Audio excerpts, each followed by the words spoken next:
Oh, I got an email or saw an ad or something from StreamYard that said 40% off. Like, wow. What?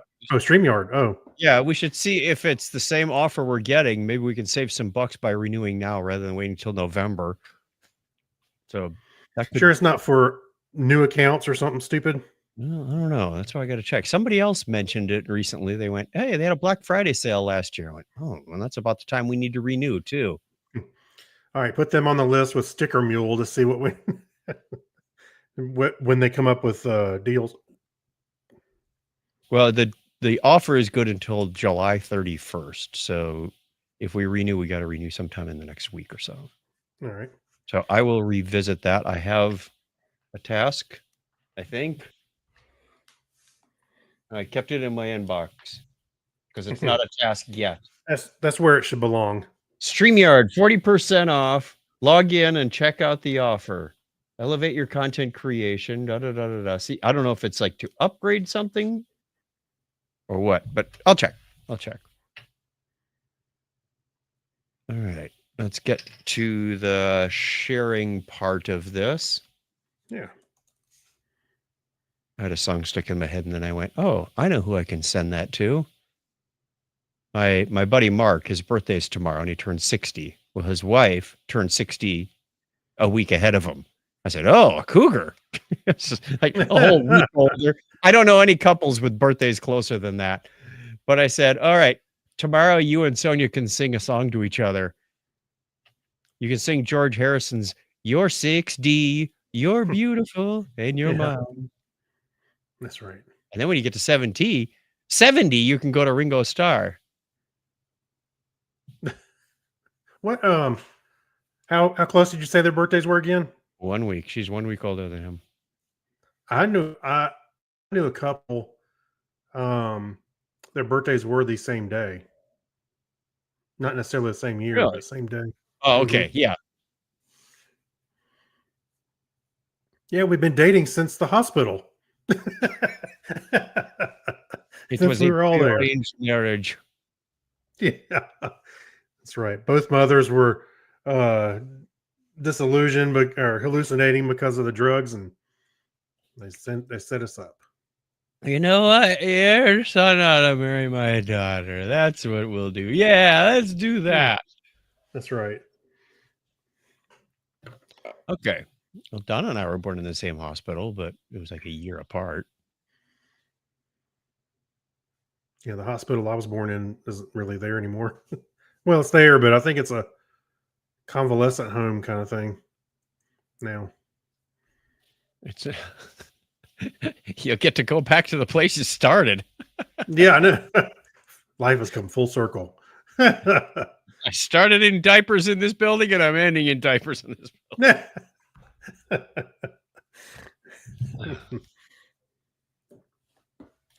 All right. Not funny because we're getting older. Yeah. We're on episode 777. Geriatric humor can take a dirt nap. No, I don't know. Hey, there was. All right, so we went to this. It's an Apple stand, which is not far from here, and to supplement, I guess their lean times, and by lean times is apples don't grow year round. They had what they do is they started opening up on some nights during the week. They got a food truck, and you go inside and they have a bar, and they have all their products on the side. It's actually kind of nice. They have music, and that's why I sent you that couple that was singing. I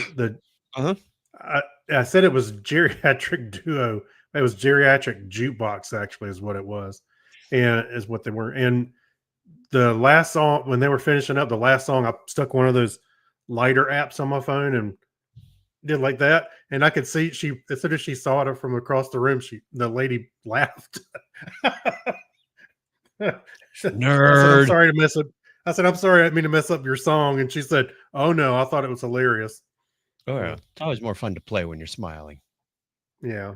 They were playing a lot of, 60s, 70s music, like almost like protest music around the 60s. It's always fun if they can improv and stick in words that make you part of the song. Elvis Yeah. did that one time. He was singing "Are You Lonesome Tonight?" and there was a guy like in the front row with he, he was bald, and Okay. there's a version of Elvis's song. He's, "Do you gaze in your mirror and wish you had hair?" Oh boy, that's funny. Hey, I do want to apologize. Anybody watching the video, I would want to apologize. Mark Kilfoyle messaged me today and told me that I said, "Hey, did you repost the last episode twice?" And I don't know how that got mixed up, but yes, I did. Oops. It was the right show notes and everything, but the wrong media file. And so I basically took it down and took the show notes and fixed it and made a new post. So I don't like swapping out just the audio files because then the people that were They missed already it. They missed downloaded it. is Yep. wrong. Yep. So I always try and just repost it again if it ever happens. So that's been my policy for 20 something years. Your video So, froze. Oh, now you're okay. My video froze. Your video froze for a second. Your audio went a little robotic. Hmm. All right, Everything it's gonna seems be one of fine those with me. nights. I hope not. I hope Skype not. night. It's gonna be. Skype. Remember a long time ago. Haunting I of the was breaking up. Yeah, it was around the time we were using Skype, and I said something. And I think you and Julie were like, "What'd you say?" And I repeated it, and it broke up in the same spot in my sentence. And then I think I did it like a third time, and it said it again, and broke up in the same spot again. I was like, That's what we thought you said. What'd you say? I just remember getting frustrated because I was like, "Why is it doing that?"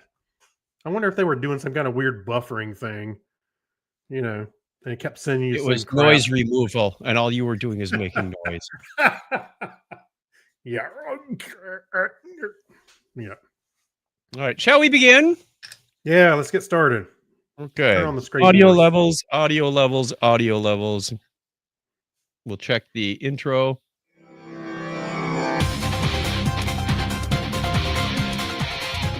Yep, there we are. Okay. You ready? Yes. Okay, a couple people watching. Maybe they'll throw some comments in the chat. Somebody clicked on the link by accident. It happens.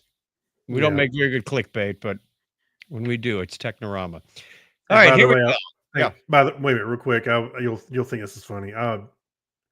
Mark Kilfoyle was the one that, like I said, clued me into the episode, and then I hadn't heard a response from him yet, but I asked him. I say, "Hey, are you going to participate in the Dog Days of Podcasting?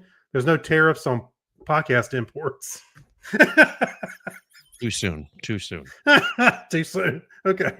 We're going to acquire you. We're just going to annex your podcast. Yeah, that's right. It's our 51st podcast. We only have 3. All right, let's go. 3, 2, 1.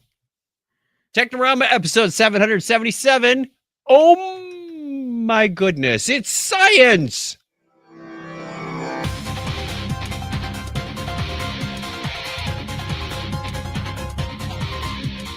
Hey, welcome to Technorama, the show that takes a lighthearted look at tech, science, sci-fi, and all things geek. If you're joining us for the first time, welcome to the show. And if you're a returning guest, welcome back. We appreciate you giving us your time. There is a billion other things you can be doing on the internet, or listening to, or watching, or people to talk to. And you chose to listen to us, and we greatly appreciate that. Who are we? Glad you asked. My name is Chuck Tomasi from sunny Phoenix, Arizona. And right over there is Craig Stepp. How are you, Craig? I'm the AI chatbot, formerly known as Craig. Craig.ai. That's right. Craig. Can't spell his own name right. I know. Generate me a story about Craig Stepp. I'm going to give you a picture of 5 fingers and the spelled wrong. 6 fingers. 6. Wow. Well, I had a couple of uncles that only had 4 fingers. Well, the guy, it's hard to go through life with a missing thumb, but yeah, we had a guy in church. He had the last the last part of his index finger was cut off. I don't Mhm. know if he was used to be working the sawmill or had a working accident or what, but he was an usher in church. And when we were kids, we went to a Catholic church, and they wouldn't just say, "Hey, okay, everybody shake hands and share the peace." It was the priest had to shake hands with the ushers, and then the ushers would walk down the aisles and shake hands with the people on the Mhm. end. And then it was sort of Passing the this drums around. tree structure, right? So it went from priest to ushers, ushers to end Yeah. row of the row, and then the rows worked their way in. So my brothers and I always did not want to sit on the end because we'd have to shake hands with the guy with the missing index finger on his right hand. And Oh. you'd feel this like weird gap when Mm. you shake hands. And every once Yep. in a while, and I'll bet we do it sometime in the next week when we get together for my mom's celebration of life, someone's gonna shake hands and they'll bend their finger Yeah. in that Oh, yeah. weird, awkward, and it just makes you smile and laugh to think about that poor unfortunate man with the missing finger. Yeah. Oh, yeah. I think my uncles, I think one of them was into woodworking, if I remember right, and that's kinda where that happened. The other one, I Yep. wanna say he worked in metal, but I don't know. That's Could be. gotta hurt. I don't care who you Oh, are, but if you get a finger chopped off, that's gotta hurt. I know hey, I know a guy, he was using a table saw, thumb, and Oh, he ugh. was like, he said, saw blood and I and figured out what happened right away. It took a second and then but he got it reattached. I'd be screaming before the blood even hit the floor. Or before you hit the floor. Yeah, no, I've been very careful with my hands because I like using my hands for computer work and stuff. Well, And yeah, they're kind of our major asset. mhm, so It like a pianist wouldn't be able to play without all their finger well, they could. I mean, I knew a guy who had no arms and he played the piano pretty well with his feet, but, oh yeah, it would you be saw that movie too. a lot rougher to be, a computer programmer with no fingers. Not saying it can't be Oh, done, but my yeah, productivity would have been a little different. yeah. So Anywho, enough of the I've always been funny disaster about my hands. So stories. yeah, Let's get on with something a little lighter, like Letters. letters. Oh, we Oh, get we letters. got letters. Oh yeah. Letters every day. Mailman, mailman, mail today. Reach right in and Reach pull man out and pull. those letters. I love those letters. Let's find out what you got to say. Oh boy. Mailman, mail today. we had a rather fun question of the week last week. We said if your smart home could suddenly talk back, what's the first sassy comment it would make about your daily habits? And we Hey, got good sassy I response. don't think so. Say Google, turn on the lights. I don't think so. Do it yourself. Yeah. What do I look like? Talk to the circuit. Lone Guy's Night says, "Oh, so this is how you think I'm supposed to work. Interesting. Let me pull up my manual for you." And then Steve Lennon responded back to that. "Now let me tell you, this is how things are going to work from now on." That Yeah. is a good Oh sassy boy. talk. That's right. That's like it's the Russian AI agent. It tells you. Here is So, who you vote for in next election. yeah. You do not give us commands. We give them to you.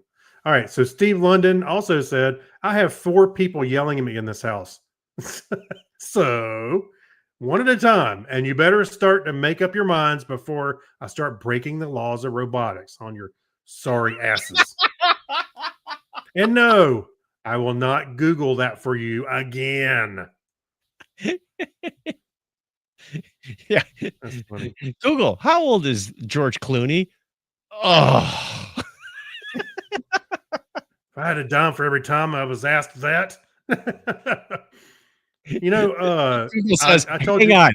Alexa, how old is George Clooney? Oh, Yeah. Well, one day, so I've got a Google Home device right there, and I got an Alexa over on the shelf. And sometimes I use. I'm making sure she didn't respond. Sometimes I use Alexa because I like the routine's a little bit better. Anyway, so one day I asked Google for something and it messed it up, and I was like, that's not even what I asked. I said, screw it, and I asked Alexa, and it said, I asked it the same question, and Google said, "Hey, you know my name." I was like, oh, wow. Yeesh. Yeah, I'm making it mad. All right, Mike Robinson's thrown in a few suggestions. He says, "There's no such song as kayaking through the colon of love. Stop asking." Stop asking. He also said, you need to listen to your medical doctor and less to Dr. Demento. Stop eating fish heads. Yeah. He also Oh, said, no. "Oh no, not again." Yeah. I think that's a reference to Marvin the paranoid android. I was watching a video and they were talking about this small town in Pennsylvania, how it used to be a big producer of coal and steel. But the way the guy kept saying it, it sounded like there's no way coal and steel are ever going to return. It's like, coal and steel? Colin Steele. It's like I'm they're not talking sure about I want that. somebody. Coal I'm and steel. Colin Steele. Hey, I'm Colin Steele. Coal and steel. Yeah. All right. We had a couple of shares, but not a whole lot of responses. Mine was, you do know I can do more than turn the lights on and off, right? Yeah, right. That's 95% of what we have our smart thing doing is turn these Hey, things on and off. Alexa did. I asked it to do something one morning, and it said, "Okay, sea salt. Here's the news." I was like, "Sea salt." I It was think you calling me mentioned that like a last week. nickname. I Huh? think you mentioned that last week. Did I mention that last week? Yeah, I was like, "What in the world, sea salt?" You're starting to sound like my dad telling the same person the same stories, but I'll just laugh anyway. I couldn't remember if we talked about it on the I know. Patreon or on the regular show. And when you tell the same story 100 times to 100 people, it's like, You know what? There's too much stuff in my head, so I can't store the metadata with what stories I told. Does the metadata. content, location? I'm gonna have to share my people database and interaction database with you, and you can keep track of this is who I talked to, and this is what I talked about on this date. Right. All right, shall we conclude our feedback? We'll have another question for you at the end of the show.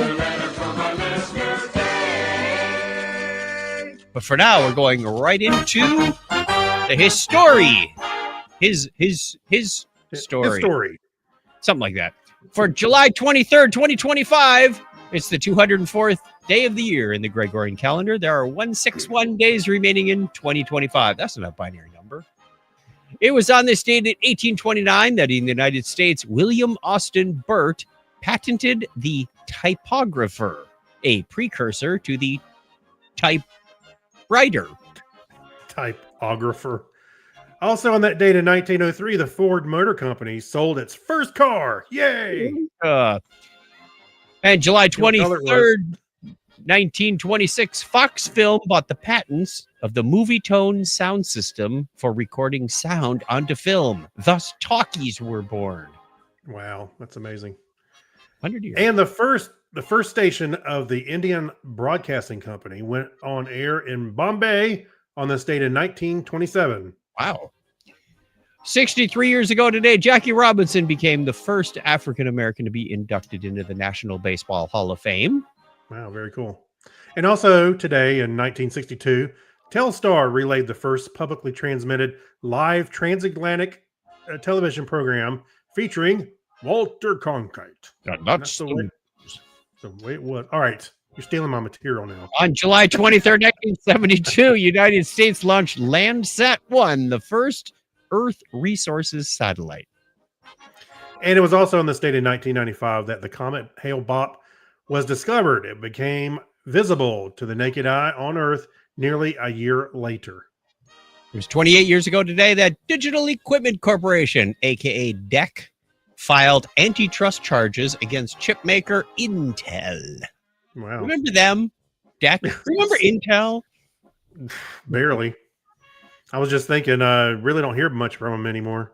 It was 26 years ago today. Space Shuttle Columbia launched its STS-93 with Eileen Collins, becoming the first female space shuttle commander. The shuttle also carried and deployed the Chandra X-ray Observatory. Woohoo! Nice. July 23rd, 2015, NASA announced the discovery of Kepler 452b by the Kepler Space Telescope. Happy birthday goes out on this date to French physicist and mathematician Etienne Louis Malou, born on this date in 1775. And Swiss German physicist and engineer Walter Scott Schottky was born 139 years ago today. He invented the Walter diode. No, the Schottky diode. That's what it was. Was it really? Okay. Yes. You got to get more electronic stuff, man. Schottky's a very important name. Hey, I'm just getting my head wrapped around the 3D printer, okay? Give me one thing at a time. I have a 3D printed binoculars lens cap in my hand. Oh, Anyway, dude. back to the history. Croatian Swiss chemist and academic Nobel Prize laureate Vladimir Prelog was born on this date in 1906. And Vera Rubin, American astronomer and academic, was born on that same date in 1928. That's the person that the Vera Rubin telescope was named after. Woohoo, which just went online and shared some pictures. No, she made the Rubin capacitor. The Vera Fast computer. The Vera Fast. American actor and activist Woody Harrelson is 64 today. And also turning 36 today is English actor Daniel Radcliffe. Wow, Harry Potter is now old enough to be in charge of Hogwarts. 36. Listener birthdays. Well, we already covered through the end of the month on the last show, so we're gonna skip ahead because we're gonna be off a couple of weeks. So here they come. All right. August 4th, Clark and Diana, awesome kids of Gary from Jacksonville. Fritz the German on the 6th, also my daughter on the 6th. Yeah. Philippa Valentine on the 8th, 2 birthdays on the 9th. Matt Coe, haven't heard from him in a while. And Julia Pose, I have seen her on Facebook. They're on the 9th.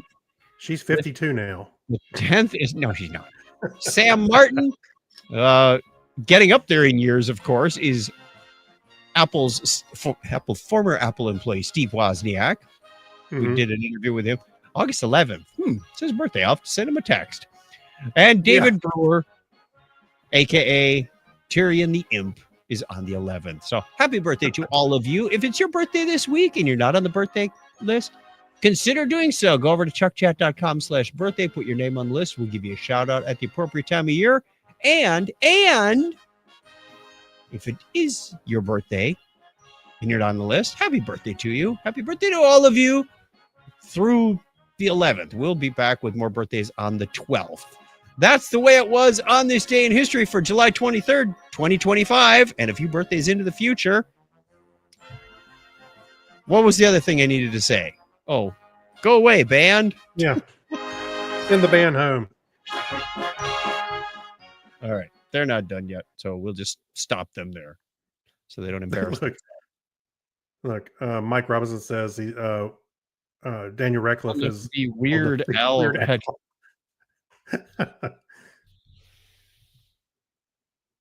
All Did right. he ever Hey, write a by the song- way, Did he ever write a song about Harry Potter? none that I recall. Maybe. Hmm. Hey, you were talking about 3D printing stuff.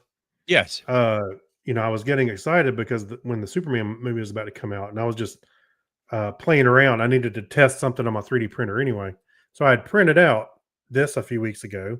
It's like a phone phone stand? holder, Yeah. a little phone stand. And it's got Superman holding the symbol up, but if you can look, I don't know if you can look a little close. It looked like he got melted there Oh, by he's got a Lex little Luthor. signification going on his arm. Yeah, it kind of broke up. I think I remember seeing to slice it. It complained about that Supports. little area. Yeah, that little area in there. Yeah. Something was not right, and I caught it afterwards. So, oh well. Seems like that would have worked better as a 2-piecer. Probably, be honest with you. No, I was when we were at the Grand Canyon, we bought some 8x20 binoculars, just some small ones. We've got some big ones that are like 10x50s, and we'll bring them if we're driving somewhere, if we remember. But I said, wouldn't it be nice to have something a little smaller like that I could throw in my man purse? We could bring it on a cruise to look at a glacier or whatever. And so we picked some up, but it didn't come with lens caps. So I said, well, I could 3D print some of those. So got out the old micrometer and measured the width, and the eyepieces are just slightly smaller than the end pieces on the end cap. So I had to do a couple of test prints because it was like tweaking down to the 1/4 of a millimeter, going too tight, too tight. Oh, too loose, too loose, too tight, too tight. Did you use TPU or did you use regular hard plastic? What was it? TPU? TPU or TPA? The yellow one is the one that's more flexible. Yes, the TPU. That's TPU or whatever you call it. TPU. Yeah. And then there's a couple different variations of that. I wanted since there were 2 different sizes, I wanted them color coded. So the pieces that are, the caps that are on the end away from your eye, I don't know. There's like the eyepiece and I don't know what you call the different lenses. The external piece. Yeah. The near part and the far part. The near parts are yellow because they're slightly smaller. If I had made them the same color, we'd be constantly mixing them up. You're like, like a USB port. Right. Oh, it's backwards. Flip it over. So the purple caps go on the far side and the yellow caps go on the eye side, and they're 2 different materials. I really don't care, but I did thin them out a little bit so it would be less. They're almost like the PLA was too rigid, too stiff. So I thinned them out just a little bit so they'd have some give. Yeah, that's why I was asking if you use the TPU so it's flexible. Like, yeah, I know the pair of binoculars I have, the caps are almost rubber, silicone or something. Right. Yeah.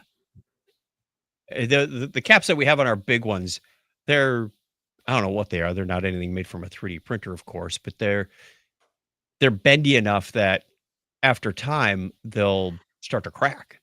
So who knows? I have to print some new ones eventually. But those are much bigger. Those would be, 50 millimeters across.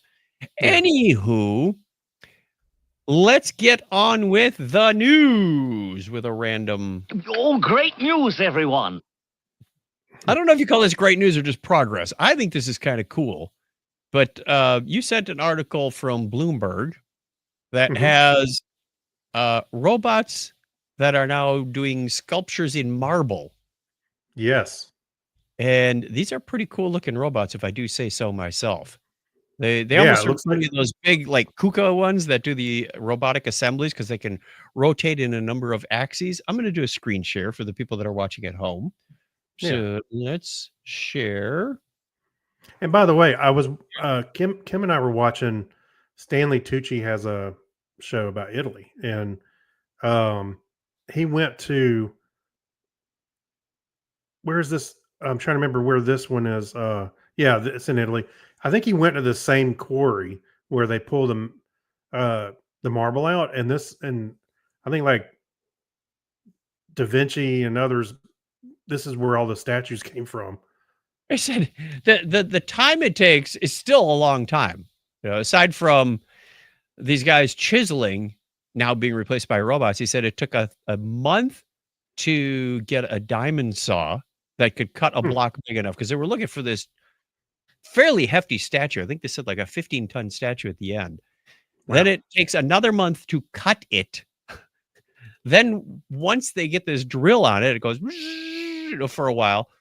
So you're already 2 months before you can even let the robot start on it. Then the robot works. I don't recall how long they said that takes, but it's basically like a milling machine. It's taking material off of this block and then getting it to the rough cut. And then the people come in and do the hand sanding and polishing and whatnot. He said that takes another 3 months. So it's still a long, long process. But I see this as a very powerful tool. It lets you lets the robotics do the grunt work. You can still design and shape and do things in the computer, no different than composing music using a computer, right? It's not like, hey, AI, go build me a statue. You still have to be the creator and the designer and the crafter of this final product. And if the guy says, "Hey, I want my statue to wear a cape," you can do that before you even start, rather than at the end going, "Oh crap, we already started." Um, They printed out some clothes for David. well, theoretically, you could even print out some prototypes and go, "Here's a 12-inch mock-up. What do you think?" Much like when I was working with engineers, the mechanical Mhm. engineers would do this rapid prototyping before they sent the thing off for injection molding. Maybe they can print this, my little Your Superman's Superman thing phone in stand. marble, carve it in marble. Right. Yeah. No, Yeah, that is pretty cool, but I could just cool. there's something about it that, I mean, you think about all the old sculptors, how they did it all by hand. Yep. Why would somebody why why would somebody want a machine to do that? Speed. Get rid of all the the the chaff. I don't know what you call it. The overlay. I'm not an artist. I'm not a sculptor, but get rid of all the core material R that you don't Yeah. need. Then you can get down to refining it. I could just hear my mother. She's an artist, Yeah. and I can hear her not liking this right now because it takes the artist out of the equation for a bit. Yeah, you have to design it. I Right. understand that from your side, but I doing it I by hand? yeah, I get the idea that you wouldn't have that hands-on feel, but by the same token, it it works 24/7. It doesn't need breaks. It doesn't need to go home and sleep at night. Let the robot Uh, work. Yeah, hey, get we had the a power grunt. failure, and I can still work on the statue by candlelight. I'm just saying that I can hear some artists probably Oh, reject this a little bit. they probably said the same thing about, creating music using computers. Why would you do that? It seems like you're cheating. Well, why would I, write ink, use ink and write dots on paper when I Yeah. can, listen to it and refine it in the computer much faster and go, yeah, no, it should really, have an ascending crescendo here rather than I think it frees up your creativity. Yeah. Well, it could. Yeah, I mean, I do see the obvious advantages because somebody's wear and tear on their joints trying to hammer out pieces Mhm. of, block and making sure it cuts it right, or I mean that you don't hammer it and, uh, what you were expecting it to be a shoulder, the whole thing comes off. Uh, so I don't know. I Maybe, can see both maybe it's sides of that argument. yeah, I can see both sides of that. Hey, by the way, speaking of making music, there's a little quick side. There was this band called the Velvet Sundown, Yes. and they were coming up on the charts on Spotify. And it was revealed that it was all AI. There was no band. So they obviously delisted it. But I went and listened to it before. I don't think they removed it. I think it's still there. And I listened to it and I was like, it's actually pretty good. So yeah, they were using music, uh, you know, or AI to make music. But I was like, where's the how's that a problem? I mean, I don't know if I If want to people listen are to AI. aware that it's made by AI, I don't see a problem, but if you're passing it off as, "Hey, this is our band," and it's not, that's Yeah. they go, "Great, play this song in public." Yeah. I No, I no, had yeah. thought of that, I have ideas about songs and whatnot, and I go, just like I have ideas about how to write a paper or how to write code, I'll use the generative AI to get me started Mhm. and say, "I need some ideas that I can then work with," uh, Yeah. but I I wouldn't let it do the finished product. Now, I've heard a number of AI generated songs, and they're pretty cool, uh, Mhm. very creative, but it feels Yeah. like there still needs to be, much like the sculpture thing, you still need to have the people hand sanding it and polishing it to get that final product. Right. For now. Until they improve the bits and everything. Yeah. Anyway, I just thought it was an interesting situation where it turns out the band was total AI, but if you were to listen to the songs, you'd be hard pressed to say because they had the common voices through all the songs that I listened to, and it sounded pretty good. It sounded like Mumford and Sons or something like that. You know, kind of folksy a little bit, and it Yeah. was like it's actually pretty good. But To do I another didn't news put it. story. Yeah. Let's move along. From Science Daily, we have a strange fossil at the edge of the solar system just shook up Planet Nine theories. And fossil is actually an acronym for the formation of the outer solar system and icy legacy. Seems like they worked hard to get that one. But they found a sednoid, not really a planet, more like an asteroid, like Sedna. Larger than an asteroid, though. Yeah. Yeah. They found this cruising around out there, and they said it's really pretty much been in the same stable orbit for over 4 billion years, which is more than Wow. most planets or planetoids or dwarf planets can say, because it hasn't been influenced by Neptune or some of the other large bodies that are out Mhm. there. They call it 2023 KQ14. Sounds like a radio station. Yeah. Come in, KQ 2114. You're listening to KQ14, the Yeah. farthest out in space. But what they also said is that they found this planetoid, and they're going to use James Webb and Hubble to look for more. But because of the placement and the orbit of this, it's less likely, not saying impossible, but it's less likely that there is a Planet Nine cruising around. That's been theorized, like, hey, there's a planet way out there beyond the orbit of Mhm. Neptune. Yeah, we've heard that for years. Yeah, it's The a bit 10th like, planet, the 10th planet. well, ninth now that Pluto's been promoted. I was waiting for you to answer that. Yeah, that's pretty cool. It just when you see, I know we got a picture here. It's a like an artist or AI render, but Yeah. you know, you look at it and you're like, wonder what the environment is really like on that thing. I'm sure it's obviously cold, but it's nothing. It looks like, at least the picture here just looks like you A go rock. stand on it. Yep. Yeah, just like a big rock. All right, you want another one that's fun from science? Yes, I like fun science. I'll put the picture on here. When I saw this picture, it reminded me of the faces of the Martians from War of the Worlds, from that brief glimpse Yeah. you see. Yeah, exactly. Or it's an RGB gun. I'm not sure which. But for a long time, we've known that the universe originally started out with matter and antimatter. And Mhm. we're not really sure why matter won the war, because there's Why does it matter, Chuck? matter, antimatter. Does it matter? Wow, that's one of the Yeah. old geek thoughts. Yeah, yeah, probably. I think it is. Isn't it? Back to about almost 20 years. Mhm. But what scientists have done with the help of the CERN super collider is they've detected that these things called, wait for it, I gotta look. It's not bosons. It's there's this. It says physics have been on the hunt for any sign of differences between matter and antimatter, known in the field as the violation of charge conjugation parity symmetry, or CP violation. I think I got one of those when I was in high school. I think I got one on line 20 of my Commodore program.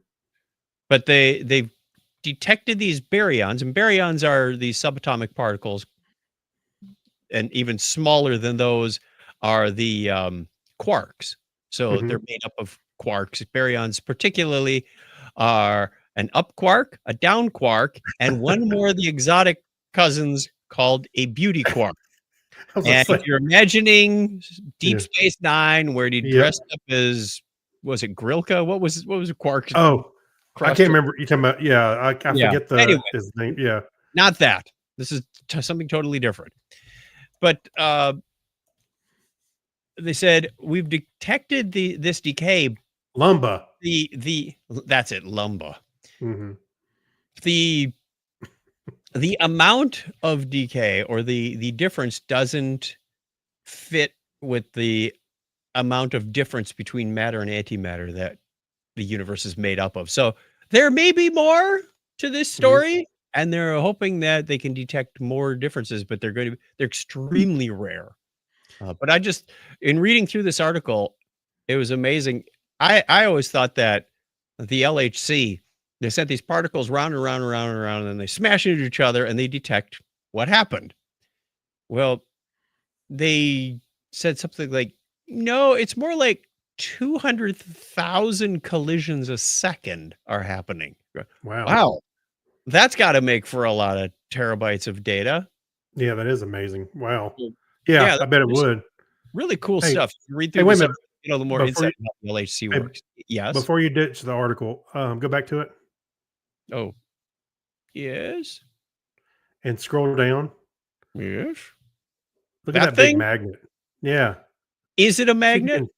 can you zoom in a little bit? Magnet for the LHCb Large Hadron Collider Beauty. That's the B. Particle Yeah. detector at CERN and European Particle Physics Laboratory near Geneva, Switzerland, CERN. So Looks yeah, like a giant C clamp. you can see people under it. I don't know Yeah. why it's tilted at like a 45-degree angle. There's got to be a reason for that. But Oh, I'm sure. But it's just impressive. I just thought it was cool. lots of magnets involved at the LHC. Mm-hmm. On to the next story. Yes, sir. Okay. You've probably already heard about 23andMe. They had to, Yeah. they went bankrupt. Then everybody went, before they do that, if you signed up with them, you might want to cancel, tell them to delete your data, which about 2 out of 10 million people did, but there's still millions and millions of records out there. And as of this week, the data from more than 10 million people remaining at 23andMe was sold to an organization called TTAM. I'm just going to say TTAM Research Institute for $305 million. That's a nonprofit that's run by the person who co-founded 23andMe, Anne Wojcicki. Yeah. It will be operating with the same employees and privacy protocols that protected your data before. Never mind that Wojcicki and her privacy protocols are what put your DNA at risk in the first place. Yeah. They got hacked at one point. So existing 23andMe customers will be given the right to delete their data or opt out of TTAM's research, but the new company is not asking for opt-in permission before it takes ownership of the customer's DNA.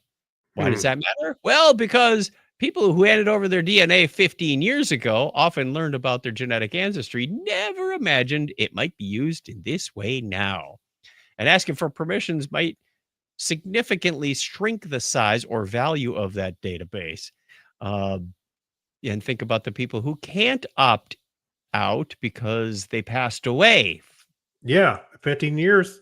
A lot of them, I'm sure, have. Mm-hmm. Did you ever do this? No, I did not, but I believe Lisa and Grantis did. I always had I just never felt comfortable, sending off my DNA. So I never did. But I know people that have. And then they started talking about bankruptcy. I was like, well, maybe that was a good choice on my part that I never did it. In retrospect, I'm glad I didn't. Mm-hmm. But I always thought that information could also be used for, I would have no problem giving my DNA to the police. So I could either be proven innocent or connect somebody with, something else. Because a lot of times they'll use familial DNA now. And you go, Yes. oh, we don't have direct DNA from, this guy's parents, but we have a cousin. Hey, but Chuck's wife I'm sorry, not well, she wouldn't have the same DNA. Or when people claim they're descendants of John Wilkes Booth, but there's no DNA evidence to prove it. Yeah, right. Like, So, okay. I always thought it was I thought it was interesting, some of the stories I've heard from 23andMe.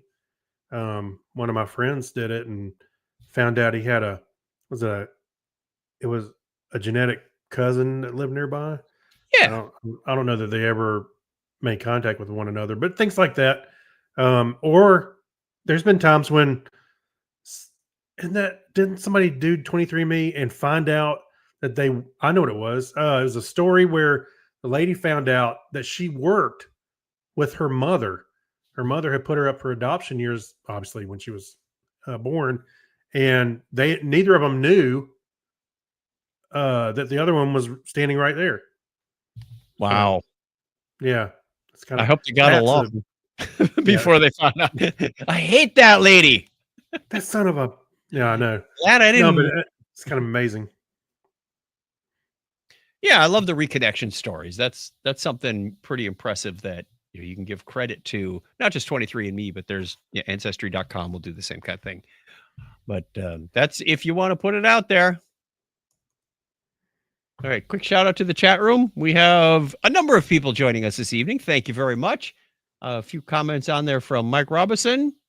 I was talking about Radcliffe being the Weird Al in his biography movie. That's where that came from. Oh yeah, exactly. Let's see. They're compiling data to make the best Murderbot clones. Mm, I'm wonderful. If you happen to be around on Sunday nights around 8:30 Eastern time, we'd love to see you on here. So subscribe to the YouTube channel, join our Facebook page, whatever, and you'll get a notification. We'd love to have you hang out with us. Just have some fun, have some chat, make some snarky comments. You know the deal. Mm-hmm. Yeah, and if you subscribe to our RSS, you may get our show twice in a row for free, no extra charge. Actually, I was working on. You know what I thought of when Mark had called in or texted me and said that asked me if I reposted the same episode. I immediately thought I know exactly what happened because I was working on a workflow, which I'll talk about in the Patreon show a little bit. Mm-hmm. A workflow for the back end process after the show, post production, because I could really save a lot of time if I could automate this. Plus, I could just say, "Hey, Chuck, when you're done with the episode, here's how you go run this," and all of us could produce it. So anyway, I was trying to simplify that, and I think one time I had sent over one of our episodes again, and I thought, "Oh man, I must have overwritten a file," because I was trying not to. I was trying to be careful. But anyway, so I thought that's what it was. Anyway. We'll get it one of these days. It's only been 20 years. It works now. It seems to work now. I'm testing it with this episode. If you're getting this episode in your podcast client, it worked. Yeah. You'll never know. Yeah. If it didn't, let us know. And that, Yeah. If you're not here, raise your hand. Yeah. Okay. Shall we remember when? This one's a little sad, in my opinion. Is it? Because it's already been 10 years since we've been to Pluto, since New Horizon flew past Pluto, I should say. It doesn't seem like that long, though, does it? It doesn't. It feels like, well, COVID's destroyed my sense of time anyway, so we'll just keep going. But it only had a limited time because it was flying past it, like 36,000 miles an hour, going, take a lot of pictures. Mm-hmm. And scientists will be analyzing the data for a while, but we only got one site. We only got one pass. And there's been a desire to send an orbiter out there. Now, an orbiter would take a lot longer. It took about 10 years to get New Horizons out there because it didn't plan on stopping. It just went. Yeah. And unless they launch something by 2031, you won't get the assist of Jupiter, and it will take a lot longer to get there. Unless you want to wait about 6 or 8 years for Jupiter to come back into the right place, et cetera, et cetera. So there's a timing thing that goes on with the planet alignment. But based on the current administration's budget cuts, et cetera, et cetera, et cetera, they're not looking at getting anything out there with the time it takes to build it. First, fund it, then build it, launch it. Yeah. Hope that Jupiter can help. And you also have to be able to slow down if you're going to do an orbiter so you can get into Pluto's weak gravity. They're saying maybe by 2050 or the mid 2050s. Like, hey, I'm not getting any younger. They better hurry up. And a lot of NASA's missions are multi-decades, sometimes multi-generational. Sure. Well, Voyager. Yeah. Or they'll start Look how long it took the space shuttle to go from concept to, Yeah. orbiting and Just a year landing. or so, right? It's just a Huh? year or so, wasn't it? I'm just, Yeah, no, it was I quick. know it It was was. like, no, Yeah. yeah, and that one, of course, that was also on a long because there's humans involved. You have to have lots of test flights and. I wonder, and I know I'm sure it's technical and um technical reasons they don't do this, but why don't they have some tag-alongs? Like if you sent New Horizons out there, and when it gets close to like Pluto or whatever other planets are in the path or around that time, have some little mini satellites they can just shoot out and have them orbit around those planets as it Cost, leaves. Hmm? cost. Miniature ones. I'm saying The small, maybe miniature to ones would have to have enough fuel to slow down, Craig. You can't just like it. toss them out the window, like Yeah, in a it'd be like car. going down the highway, tossing it out the window, expecting your apple to go into orbit around a road sign. Well, I'm well, I wouldn't be expecting that, but yes, I understand what you're saying. But I'm It's just very saying, costly, just because you have to bring the not only the satellites that you want to put into orbit, but slow them down, which is going to take a long yeah, time. that's a good point. But it just That's a seems lot like it would be. I mean, do you see the logic in that though? Like you got a bigger spacecraft, and as it goes by, it drops off at least maybe two that does some um, land surveying at least, or maybe they have specific functions so they're small. They do one thing and do it well. I'm just saying. I'm just spitballing here. Yeah, throw that past the president and see what he says. See what names he calls you. The president of NASA. Yeah. No, the president of the United States. All right. All right. With that out of the way, we're going to get in and thank our patrons because they're the people who keep our missions going. We want to thank Alexis Duran, Amber Elstad, Amy Bowen, Abner Braverman, Ben Vaughn, Brad Miller, Brian Brown, Chris Martinez, Chris MC, Dan D. Mancoyer, Dean Jensen, Denise Inglis, Gary Lindros, Jason Pollard, John Clifford, John Noble, Yorga Schrauen, Crazy Joe, Kyle Nishioka, Leon, Mhm. Mark Kilfoyle, Mike Wills, Saturday Morning Media, Stephen Weshy, Steve Cody, Steve Therian, Steve Webb, Steve London, and Tim Cook. And 3 empty boxes. And a partridge in a pear tree. That's right. Oh, the 3 empty boxes on the bottom row. Craig's OCD is going nuts again. I know. I told Kim that. She was like, "You do not have OCD." We want 3 more people to join. Not 1 person to leave, but 3 more people to join. yeah. On We this need 3 more people to join. 4-column table out. If you see it in the show notes, it looks just fine. Yeah. So what they did is they went to patreon.com/Technorama podcast. Still working on a short link for that. Or did you make that one? No, I haven't made it yet. I was poking around that this week looking. All right. Patreon.com/Technorama podcast is still where you go. And I'm sure it'll still work even after we get a short link. And I'm not sure it'll be less syllables by the time we get the short link done. We'll find out. Yeah.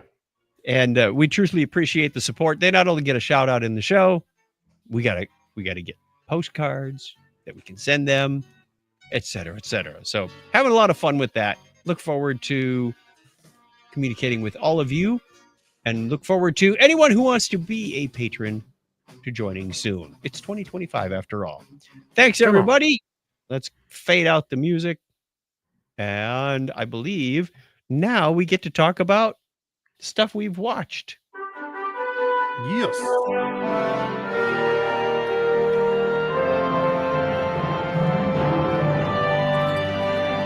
Why don't you go ahead? All right. So I ventured out far and wide and watched the same things I did last week. I went to go see Superman again in the theater. Thanks for the short segment, Craig. Yeah, that's right. Good night. Now I went to see Superman again in the theater, and I got to say, I really, really enjoyed that movie. It was, I had some things that were just rolling in my head since I saw the first time, and I was like, I got the opportunity. I'm gonna go see it again and love it. I love that movie. The there's oozes optimism and hope, and the goodness, uh, the Superman's outlook on the world and the people. I thought I love it, every bit of it. So, and the soundtrack's good too. The soundtrack, takes a lot of cues from the original Superman, John Williams theme, Mhm. and so you'll hear those echoes in the whole thing. And there's a couple of good needle drops at the end, for some more modern, not modern, well, I guess more modern time songs, that show up in the film. It's pretty good. Oh, Very you would do the nice. other one too? Yep, go ahead. So I'll go ahead and go with this one. I'm still watching The Bear. I'm almost done.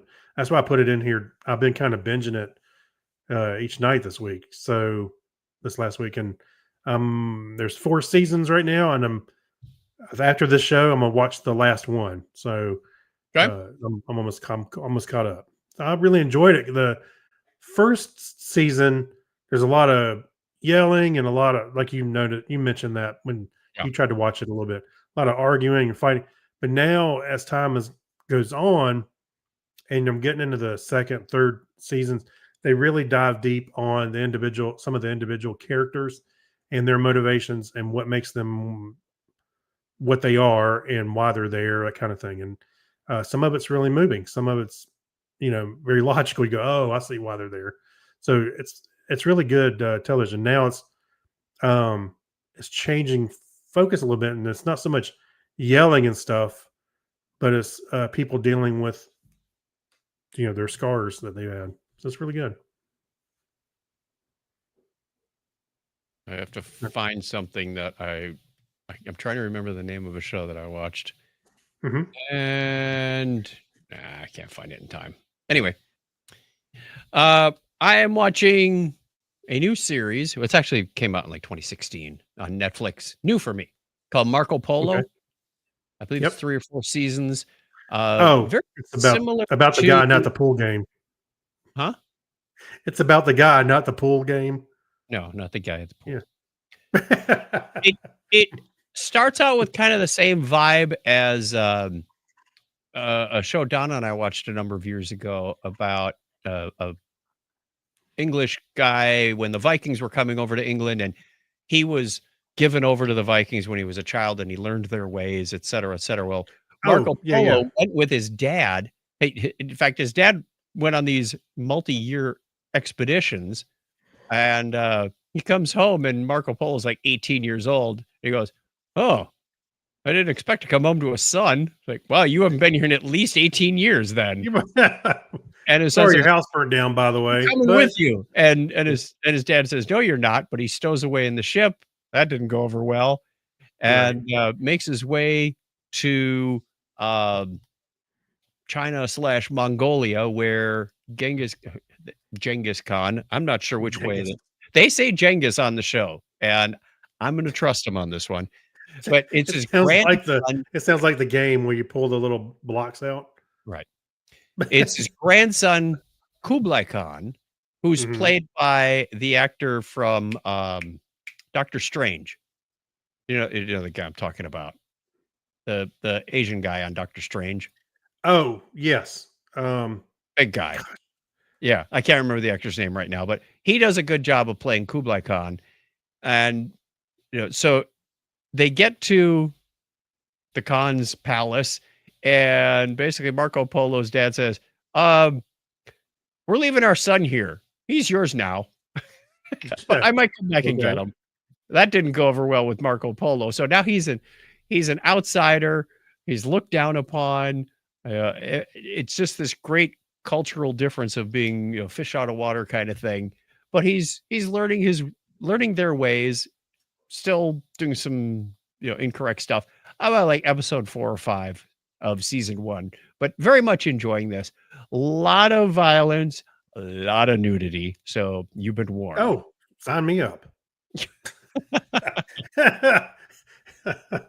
The other thing I'm watching is going through my Star Trek movies. So this week was Star Trek 6, Undiscovered Country, and Generations.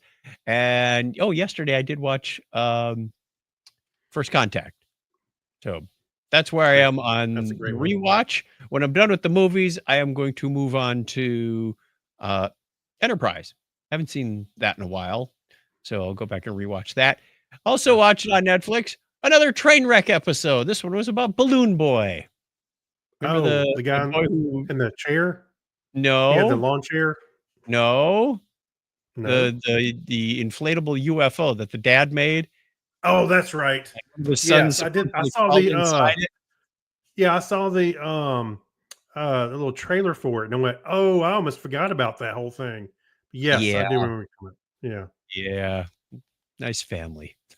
I I'm sure. started watching The Deer Hunter, the old film from 1970s. Oh, Uh, with De got about Niro? a third into it. Yeah, with De Niro and Christopher Walken. First thing is, holy crap, they were young. Yes.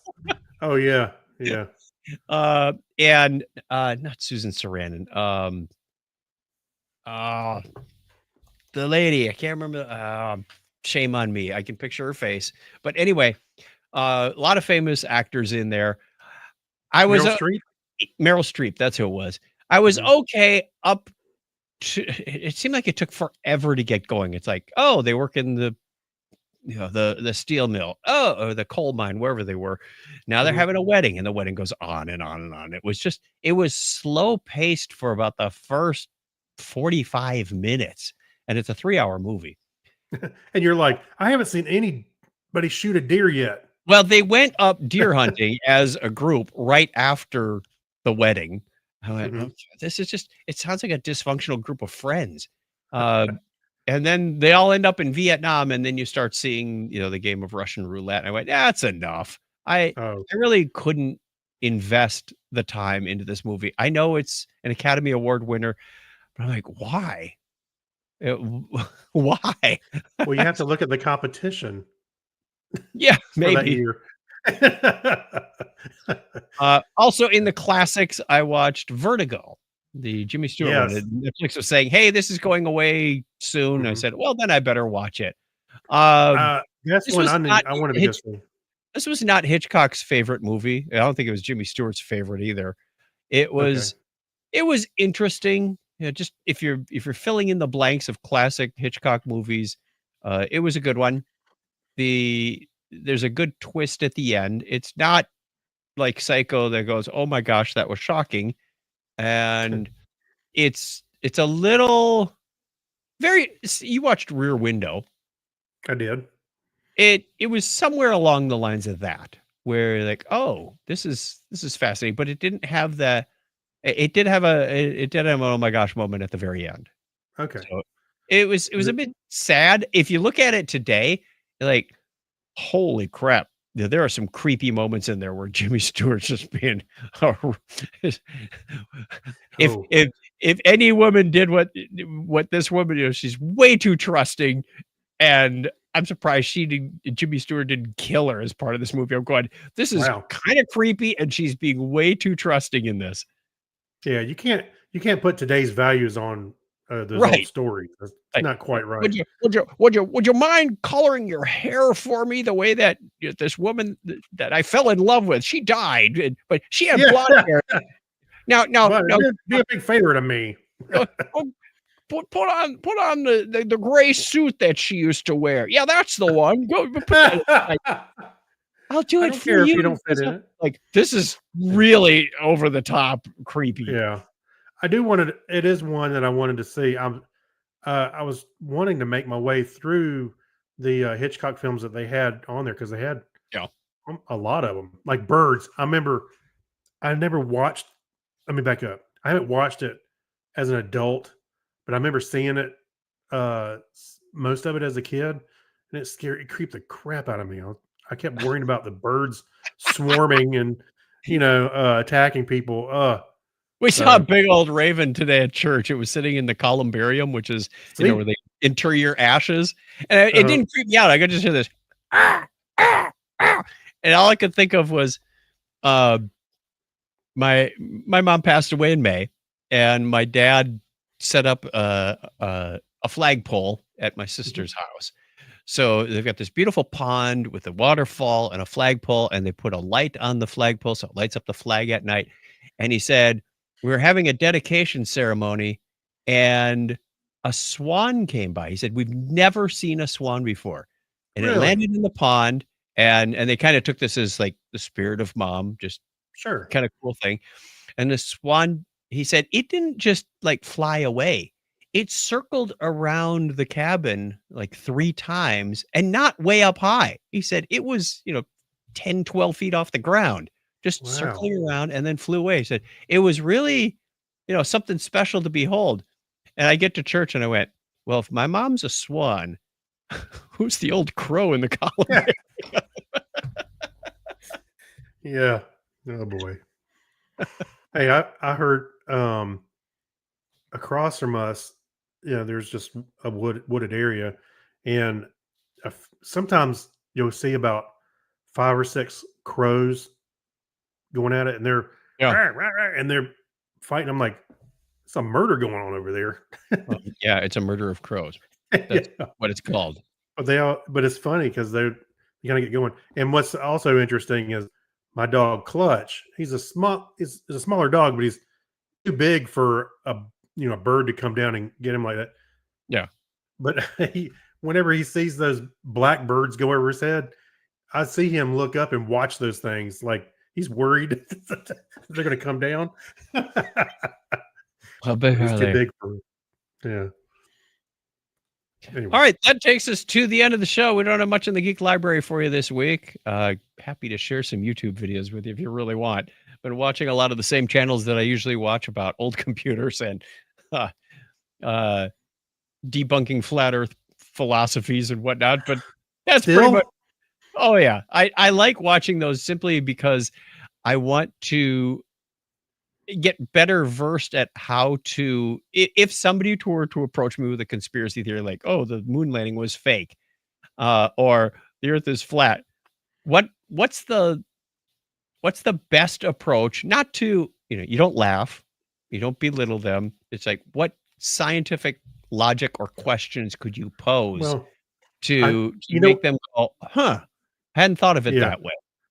well, the weirdest thing I always thought about that particular argument is the Earth round or flat.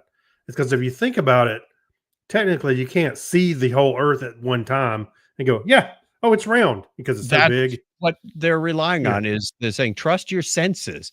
And I love how they always say, do your own research, but nobody ever does their own research. Yeah, right. No, I mean, there's too much science to say, hey, when you fly, when you're flying a jet, they got to take into account curvature and stuff like that, or ships. And I'm like, I don't get it why people would think it's not, but, and I'm not going to belittle anybody, but I do get the point. Oh, well, you can't technically ever see the whole thing at the one time. No, So- what you see is like 0.0 degrees of the 360-degree radius. It's so small that it's Mhm. effectively flat to what you Yeah. see. But there are if you- things you can't explain, and it's to the point where the people go, I don't know what it is, but I know it's not a globe. It's like, well, then you don't have any, you literally don't have any facts. You don't have any evidence. Yeah. You don't have a Yeah. model that works. You're just going by opinion, and now you just don't trust people of what they, If you and don't try have the to- facts, if you don't have the facts, how can you come to a conclusion? and Right? and how About can you anything. dismiss centuries of people with scientific knowledge that are specialized in this? Yeah. My biggest argument is, how do you explain a sunset? Because It goes if behind the if goes the behind the sun was flat parts. closer to us and moving away on a circular Yeah. map, it would get smaller as it goes away. How does it actually go beyond the horizon? It goes down the horizon. Where's it going? It can't just Yeah. be going over to like the Australia, China side of the world, because it would be getting smaller as it goes away, and it doesn't. It's always the same size in the sky. Can you explain that on a Or- flat Earth model?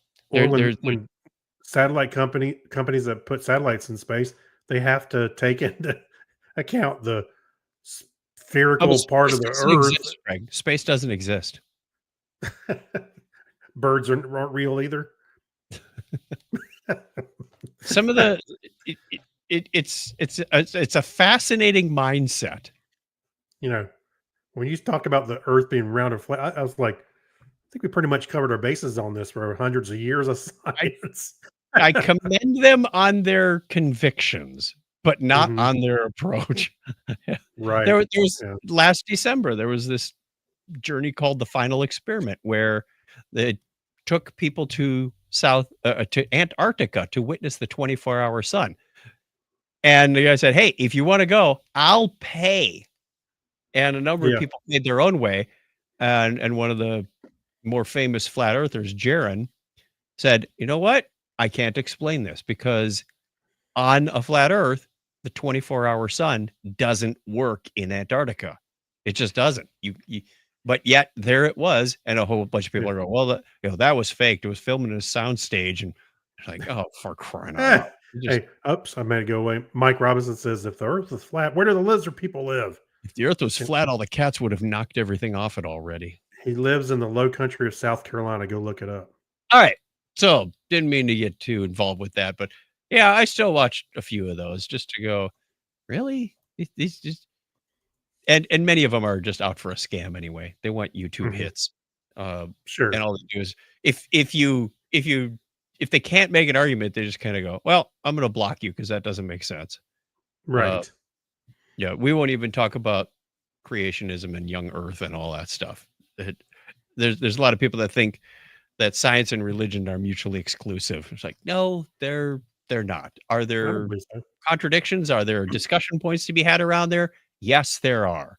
But anyway, let's sign off. Play that music. We'd love to hear from you. Maybe your thoughts. I know we really went on wild tangents on this show.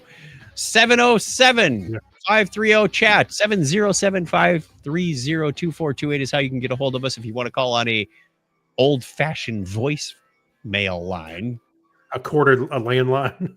Still works. Yeah. There's a Or dial landline that runs into yes. Chet's closet. Here's our CompuServe number. Yeah. Call Prodigy at. Use keyword whatever. Yeah. Email Podcast. us technorama@chuckchat.com. Yeah, there's a few people that are going, oh my gosh. I Yeah, know. that's our demographic. It's the old tech nerds now. Yeah. Till next time, tell a friend about Technorama. Consider becoming a Patreon member. And Craig, give us a binary high five. All right. 101. Thanks for listening. Audio recording stopped. We're going to stop the video recording and go do our Patreon show. Thank you, everybody, for hanging out with us or watching later or listening, whatever it was that made you come here and pay attention. We appreciate it a lot. We'll talk to you in a few weeks. We're going to be off. I've got a couple weeks to spend time with family around my mother's celebration. So I'm sure there's going to be lots of laughs, lots of tears, and we will talk to you again in a few weeks. In August, everybody have a wonderful July. And we'll be coming up on Dragon Con shortly. Yes, we will. We gotta publish our schedule now that we know all the components are there. Thanks, everybody. Take care. Subject to change. All right. Bye. Thank you.